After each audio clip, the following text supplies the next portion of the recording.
Next, an interview with the crew members. India's all-woman Navy crew who went around the world in 254 days have shared their experiences about their great voyage in an interview.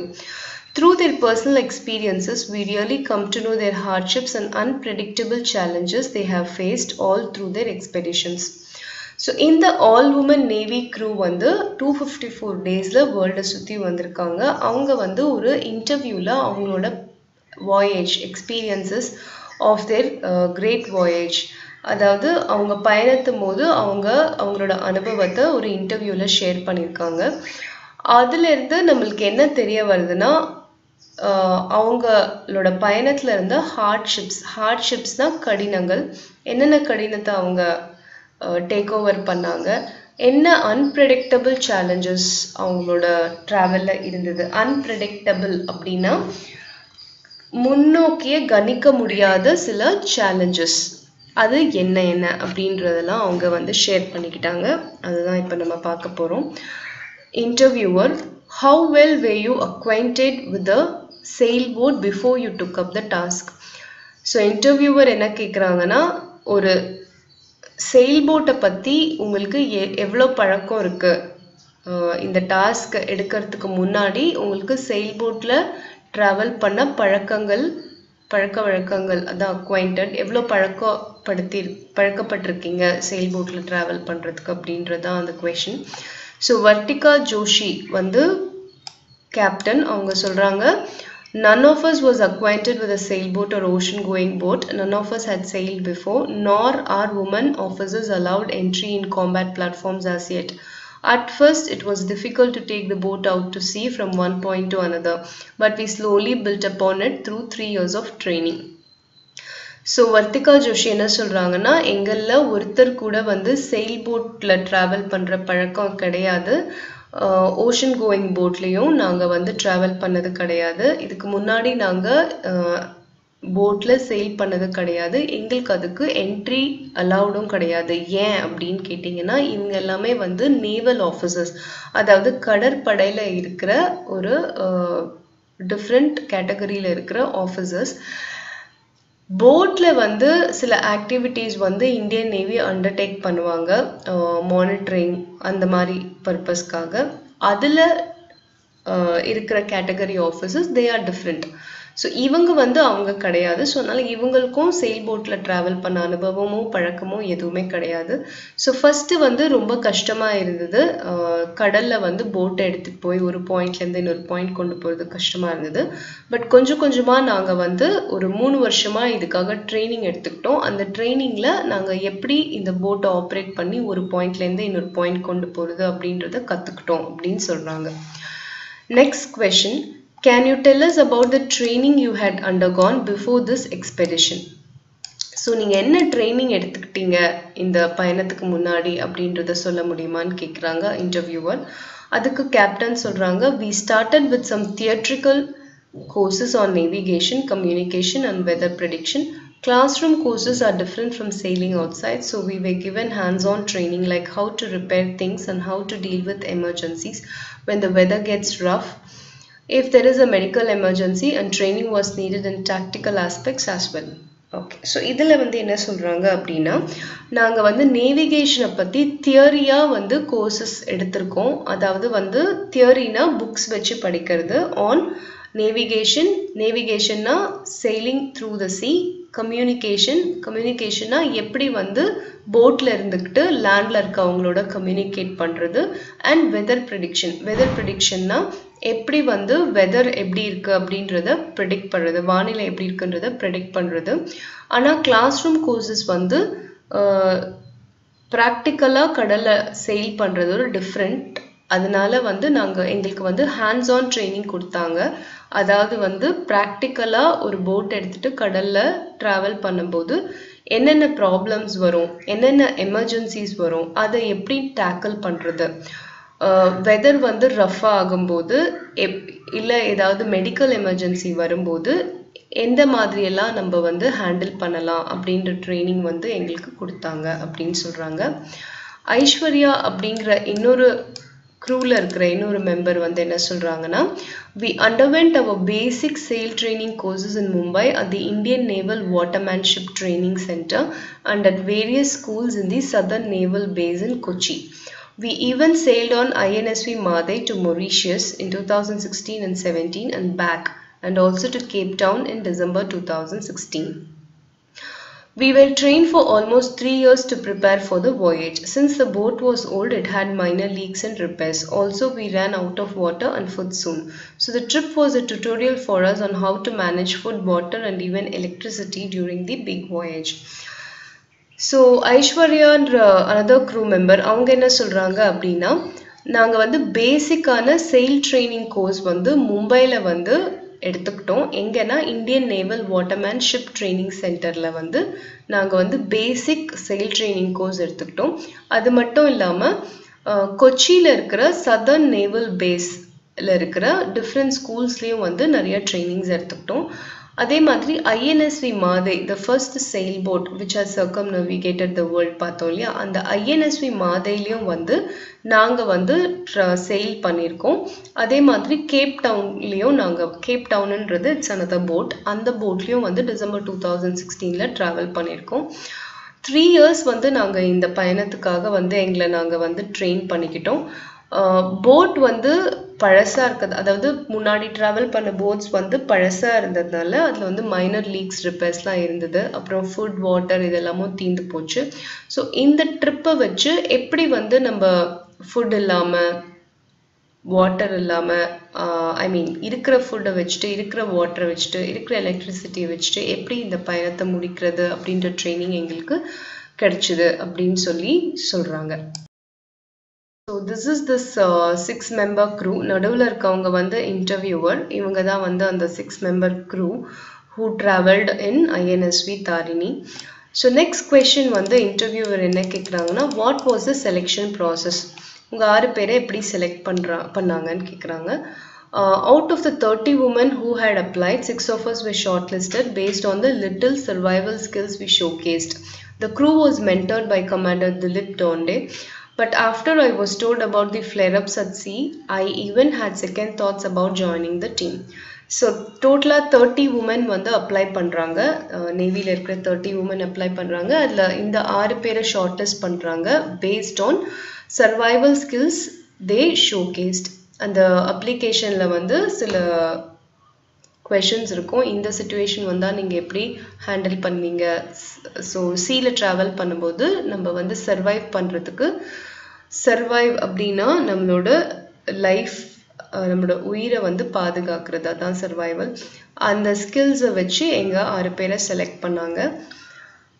So இந்த க்ரூவை வந்து mentor பண்ணது அப்படி யார்? Mentoring அப்படின்னா வந்து டியூட்டரிங்னு அர்த்தம். அதாவது encourage பண்ணி இவங்களுக்கு எல்லாமே சொல்லி கொடுத்தது வந்து கமாண்டர் திலீப் டோண்டே. நம்ம படித்தோம் இல்லையா, இவர் தான் வந்து ஐஎன்எஸ்வி மாதையில் வந்து first person to circumnavigate the world. So இவர் தான் வந்து இந்த க்ரூவை ட்ரெயின் பண்ணார். பட் அதாவது ஐஸ்வர்யா அப்படிங்கிற க்ரூ மெம்பர் என்ன சொல்கிறாங்கன்னா, சீல வந்து என்னென்னலாம் வந்து திடீர்னு சில மாற்றங்கள் அப்புறம் டேஞ்சர்ஸ் அதெல்லாம் வரும், அதுதான் ஃப்ளேர்-அப்ஸ். அதை பற்றி எனக்கு சொன்னதுக்கு அப்புறமா எனக்கு வந்து இந்த டீமில் ஜாயின் பண்ணலாமா வேணாமான்ற ஒரு செகண்ட் தாட்டே வந்துச்சு அப்படின்னு சொல்கிறாங்க. How did your family members react when you told them about this expedition? So உங்கள் ஃபேமிலி மெம்பர்ஸோட ரியாக்ஷன் என்ன அப்படின்னு கேட்குறாங்க. Our families did have a hard time, but that was because most of them had never ever seen the sea. 4 of us are from the mountains. The first time my parents saw the ocean was when I invited them to visit. But once they saw that we are doing well and looking after ourselves, they were quite supportive. They were apprehensive and supportive too. So family members வந்து கொஞ்சம் அவங்களுக்கு கஷ்டமாக தான் இருந்தது. ஏன்னா வந்து அவங்க வந்து இதுக்கு முன்னாடி கடலை பார்த்தது கிடையாது. எங்கள் 6 பேரில் 4 பேர் வந்து மவுண்டன்ஸ் மலைப்பகுதிகள்லேருந்து வரும். ஸோ என்னோட பேரண்ட்ஸ் வந்து கடலை ஃபஸ்ட்டு பார்த்தது வந்து நான் இங்கே ஜாயின் பண்ணதுக்கப்புறமா அவங்கள வந்து என்னை விசிட் பண்ணுறதுக்கு இன்வைட் பண்ணும்போது தான். அதுக்கப்புறம் ஒன்ஸ் அவங்க இதை பார்த்ததுக்கப்புறம் நாங்கள் இங்கே நல்லா இருக்கோம், எங்களை நல்லா பார்த்துக்குறாங்க அப்படின்னு தெரிஞ்சதுக்கப்புறமா அவங்க சப்போர்ட்டிவாக இருந்தாங்க. they were apprehensive and supportive too. apprehensive அப்படின்னா என்னன்னா ஒரு பயம், அதாவது என்னன்னா இந்த மாதிரி இந்த பெண்கள் மட்டும் தனியாக வந்து போட்டில் ட்ராவல் பண்ணுறாங்களே அப்படின்றதுக்கு வந்து நினச்சி கொஞ்சம் பயந்தாங்க. பட் அகெயின் they supported அப்படின்னு சொல்கிறாங்க. So in the questions D, E, F, G you try to answer in a word or in a sentence. Next question, what were your aims and how did you work to achieve them? உங்களோட aim என்ன, உங்களோட goal என்ன, and அதை achieve பண்றதுக்கு நீங்க எப்படி work பண்ணீங்கன்னு கேக்குறாங்க. So Vartika Joshi சொல்றாங்க, I wanted to make sure that I complete this journey with ultimate honesty. I didn't set out for a destination, it was the journey that mattered to me the most. So my contention was to make sure that we go by the rules of circumnavigation, which say that you don't have to use any auxiliary means of repulsion and you don't have to take anybody else's assistance. I grasped that completely. So இதில் என்ன சொல்கிறாங்க அப்படின்னா, இந்த ஜேர்னியை வந்து நான் வந்து ரொம்ப ரொம்ப நேர்மையாக வந்து கம்ப்ளீட் பண்ணேன். எனக்கு வந்து ஒரு டெஸ்டினேஷன், அதாவது டெஸ்டினேஷன்னா the end place where you want to travel. So நான் ஃபைனலாக வந்து எங்கே நோக்கி போகிறனோ அதுதான் என்னோட டெஸ்டினேஷன்.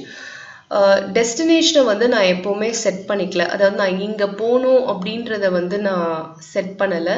என்னோட ஃபோக்கஸ் எல்லாமே எங்கே இருந்தது அப்படின்னா இந்த பயணத்தில் தான் இருந்தது. ஸோ இந்த பயணத்தில் வந்து அவங்க வந்து என்ன பண்ணணும்னா ஆக்சிலரி மீன்ஸ், அதாவது அடிஷ்னல் மீன்ஸ் ஆஃப் ரிப்பல்ஷன், இந்த போட்டை வந்து செயில் பண்ணுறதுக்கான அடிஷ்னல் மீன்ஸ் எதுவுமே வந்து அவங்க யூஸ் பண்ணக்கூடாது. யாரோட அசிஸ்டன்ஸும் அவங்க எடுத்துக்கக்கூடாது. அதாவது போட்டில் வந்து என்ஜின் இருக்கும், ஆனால் அந்த என்ஜினை வந்து அவங்க யூஸ் பண்ணக்கூடாது. விண்டை யூஸ் பண்ணி தான் இந்த போட்டை வந்து அவங்க ட்ராவல் பண்ணி கொண்டு போகணும்.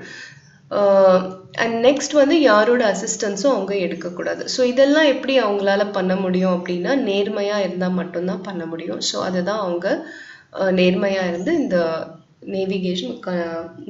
நேவிகேஷனை அவங்க முடிச்சாங்க அப்படின்னு சொல்கிறாங்க. Name that one quality of yours that enabled you to complete this expedition successfully. So இந்த பயணத்தை வந்து சக்ஸஸ்ஃபுல்லாக முடிக்கிறதுக்கு ஏதாவது ஒரு குவாலிட்டி சொல்லுங்க அப்படின்னு கேட்குறாங்க. அதுக்கு வர்த்திகா ஜோஷி சொல்கிறாங்க, whenever the winds dropped it wouldn't have taken me even a fraction of a second to switch on the engine and say let's go 1 mile ahead, but inside of me something poked me and said that you have to be honest with yourself and this expedition has to be done with honesty. I am glad that we were able to finish it successfully without the use of the engine at all. So எப்போல்லாம் வந்து wind வந்து சீல காமாக இருக்கோ அப்போல்லாம் வந்து என்ஜினை வந்து start பண்ணி 1 மைல் அதிகமாக என்னால் போயிருக்க முடியும். ஆனால் நான் அப்படி போகல. என்னோட இன்சைட் தாட் என்ன சொல்லிகிட்டே இருந்தேன்னா, நான் வந்து இந்த பயணம் முடிக்கிற வரைக்கும் ரொம்ப நேர்மையாக தான் இருக்கணும் அப்படின்னு எனக்கு சொல்லிகிட்டே இருந்தது. ஸோ இந்த பயணத்தை வந்து நான் என்ஜினே யூஸ் பண்ணாமல் விண்டோட எனர்ஜியை யூஸ் பண்ணி போட்டை வந்து நான் வந்து செயில் பண்ணி கொண்டு போனதில் எனக்கு ரொம்ப சந்தோஷம் அப்படின்னு சொல்கிறாங்க. அதாவது காற்றடிக்கும் போது கடலில் போட் நகரும். ஸோ இந்த கான்செப்ட் யூஸ் பண்ணி தான் அவங்க இந்த உலகத்தையே சுற்றி வந்திருக்காங்க. தோ போட்டில் என்ஜின் இருந்தாலும் அவங்க அதை கம்ப்ளீட்டாக யூஸ் பண்ணலை. பிகாஸ் அவங்களோட ரூல் அதுதான், அதை வந்து யூஸ் பண்ணக்கூடாது, என்ஜினை யூஸ் பண்ணக்கூடாது. ஸோ இவங்க நினச்சிருந்தா யார் நம்மளை பார்க்க போகிறான்னு சொல்லி என்ஜினை யூஸ் பண்ணி போயிருக்கலாம். பட் அவங்க அவ்வளோ நேர்மையாக இருந்தாங்க. இதுதான் வந்து இந்த paragraph. As the head of the crew, how did you involve the team அப்படின்னு கேட்குறாங்க. அதுக்கு கேப்டன் என்ன சொல்கிறாங்கன்னா, we have all sailed and trained the same amount and everybody has their own way of dealing with situations. But that was a good thing.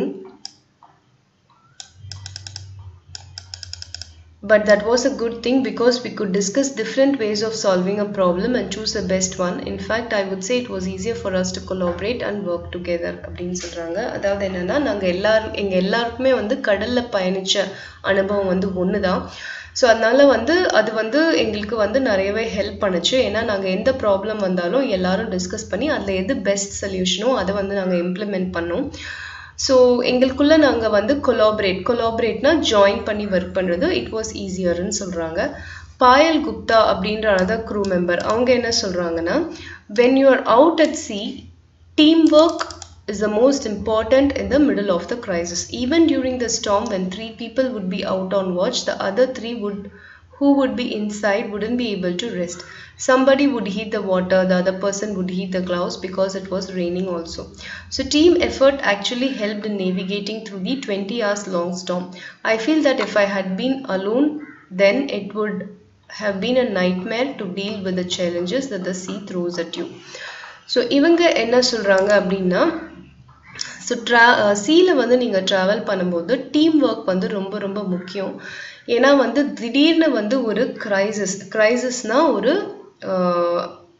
ஒரு situation வேரின் ரொம்ப வந்து ஒரு கடினமான ஒரு சிச்சுவேஷனை தான் கிரைசிஸ்ன்னு சொல்கிறோம். ஸோ கடலில் வந்து நாங்கள் ட்ராவல் பண்ணும்போது இந்த மாதிரி ஒரு கண்டிஷன் வரும்போது டீம் எஃபர்ட் கண்டிப்பாக இருக்கணும். ஃபார் எக்ஸாம்பிள் நாங்கள் ட்ராவல் பண்ணும்போது ஒரு புயல் வந்துச்சு. அந்த புயல் வரும்போது 3 பேர் வந்து ஸ்டார்மை வாட்ச் பண்ணிட்டு இருந்தோம். ஆனால் மீதி 3 பேர் ரெஸ்ட் பண்ண முடியாது.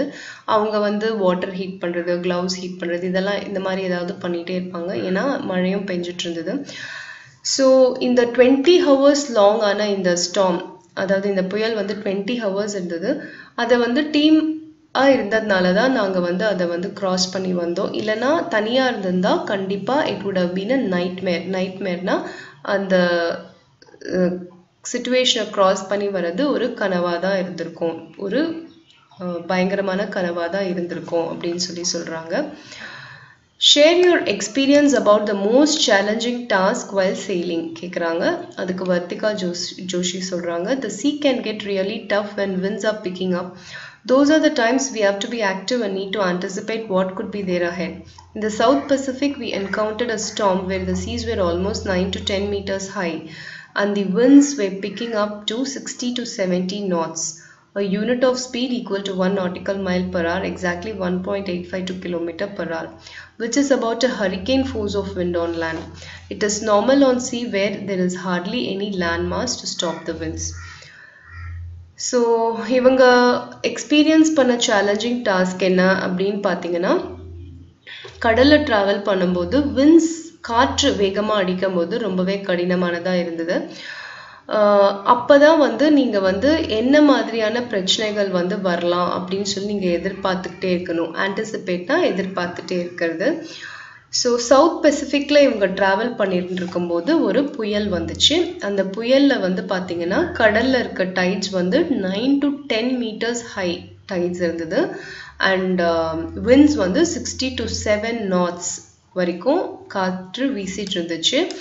அது எப்படின்னா நம்மளோட லேண்டில், அதாவது புயல் வந்து கரை கொள்ளும் இல்லையா லேண்டில், அந்த அளவுக்கு அந்த மாதிரி ஒரு ஸ்பீட் ஆஃப் ஸ்டார்ம் தான் இருந்தது.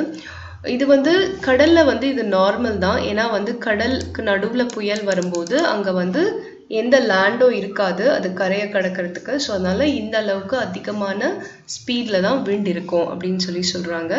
It was also a blissful experience when something broke down and after a lot of hard work and effort we were able to fix it together. We will remember these incidents as well because it gave us the strength to move on, and if something went bad we were able to overcome those challenges. So இதில் என்ன அவங்க சொல்கிறாங்கன்னா, it was a blissful experience அப்படின்னா என்னென்னா, இது வந்து ஒரு வரம். பிளிஸ்னா ஒரு வரம், அப்படிதான் அர்த்தம். ஸோ இது ஒரு blissful experience தான். ஏன்னா வந்து ஏதாவது ஒன்று வந்து உடஞ்சி போச்சு இல்லை ப்ராப்ளம் ஆயிடுச்சு அப்படின்னா ரொம்ப ஹார்ட் ஒர்க் அண்ட் எஃபர்ட் போட்டு தான் நாங்கள் அதை ஃபிக்ஸ் பண்ணுவோம். ஸோ இந்த இன்சிடென்ட்ஸ்லாம் வந்து நாங்கள் எப்போதுமே வந்து ஞாபகம் வச்சுருப்போம். ஏன்னா இதை வச்சு எங்களோட லைஃப்பில் கூட நாங்கள் வந்து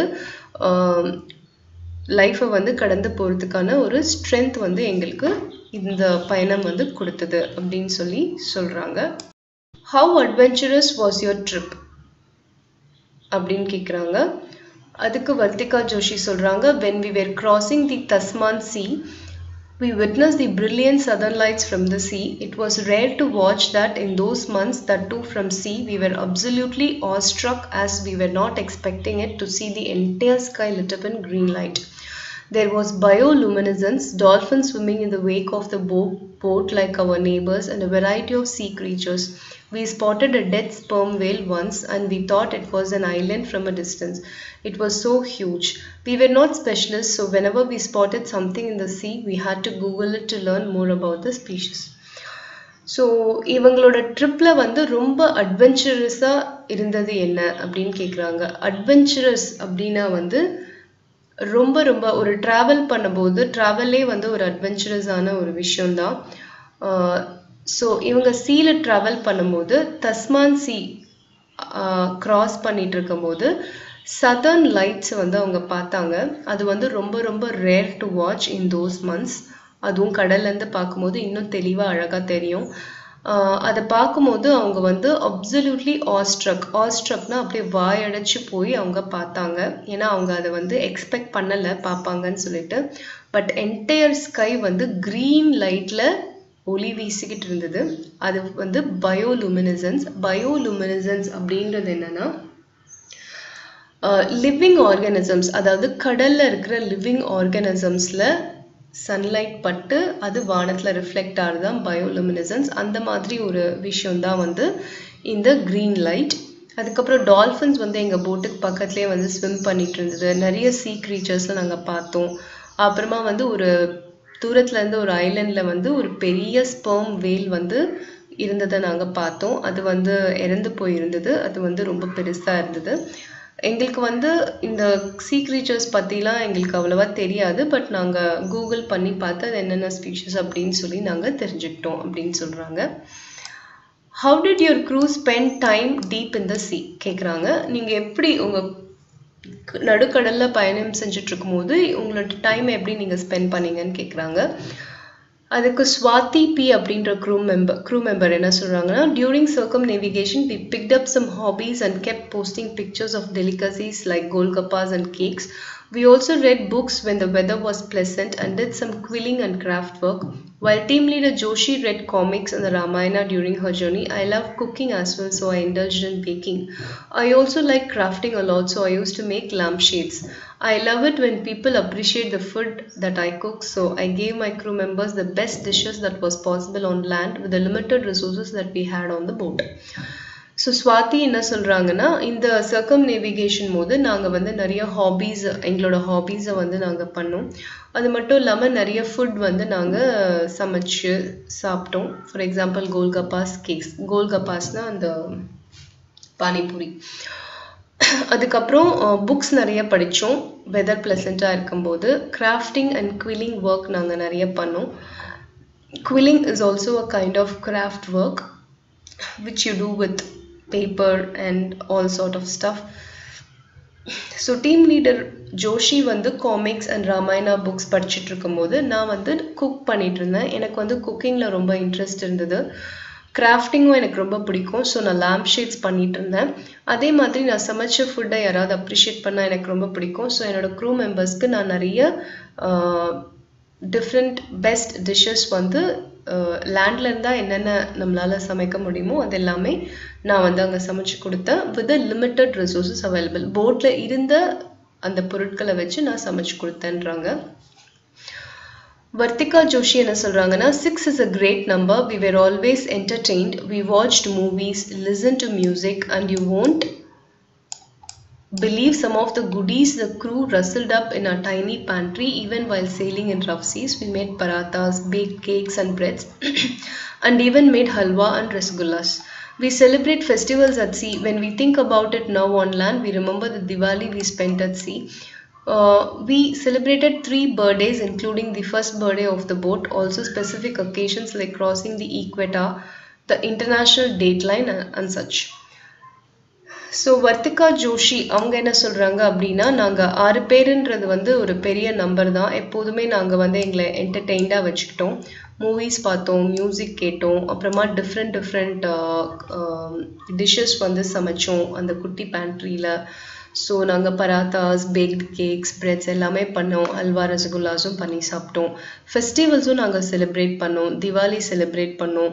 அப்புறமா வந்து பர்த்டேஸ் செலிப்ரேட் பண்ணோம். அது என்னென்னா first birthday of the boat. அப்புறமா வந்து specific occasions like crossing the ஈக்வட்டாரை கிராஸ் பண்ணும்போது ஒரு அக்கேஷன் வந்துச்சு, அதை செலிப்ரேட் பண்ணோம். அப்புறம் இன்டர்நேஷ்னல் டேட் லைன் அது செலிப்ரேட் பண்ணோம் அப்படின்னு சொல்லி சொல்கிறாங்க.